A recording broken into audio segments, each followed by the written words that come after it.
Dito tayo ngayon, gawa tayo ng pakupusan ba? Magpakupos tayo ng baboy. Ang sarap nito guys. Yung lagyan lang ng asin, pakupusan, palabasin ang mantika. Kasi masarap kainin kung kinukusan ba ng baboy. Tapos magamit pa nato ang mantika. Para hindi natin makain yung lahat ng mantika ng baboy. Ganyanan. Masarap ito. Hugasan natin siya ng mabuti. Kasi asalang na natin siya. Ayan.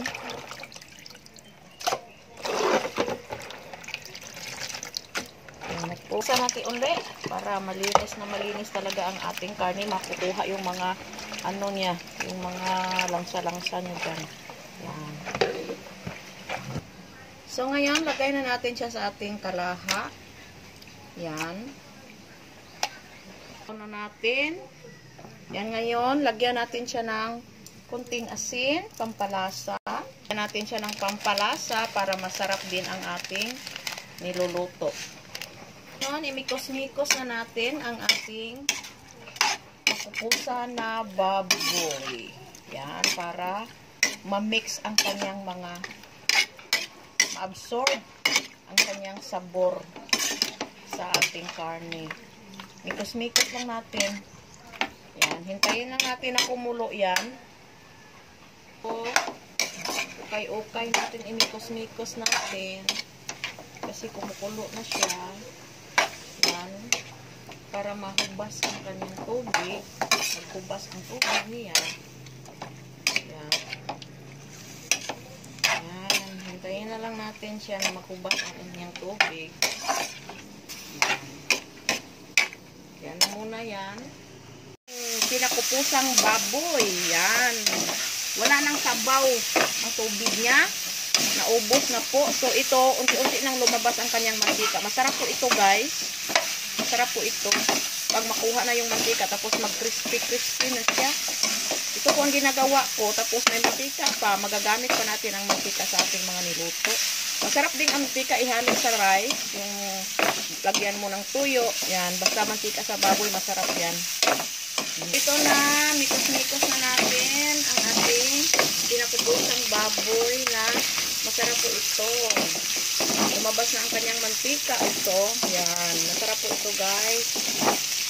Pag marami tayong ganito guys, lalo na pag meron kayong baboy na marami magpaihaw. Naku, dati ako ganyan ang ginagawa ko.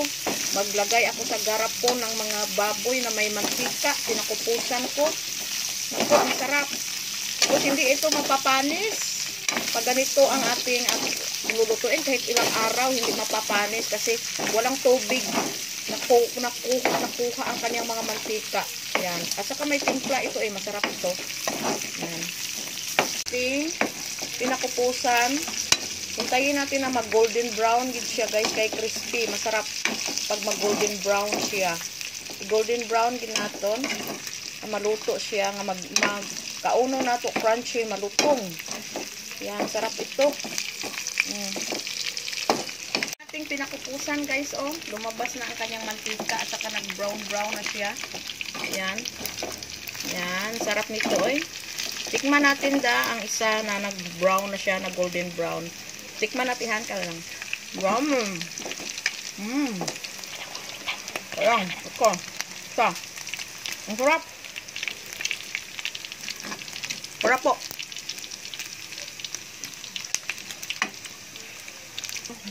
So, ito na. Unti-unti natin kunin yung golden brown. Ang crispy na po nito, guys, sa golden brown. Yan.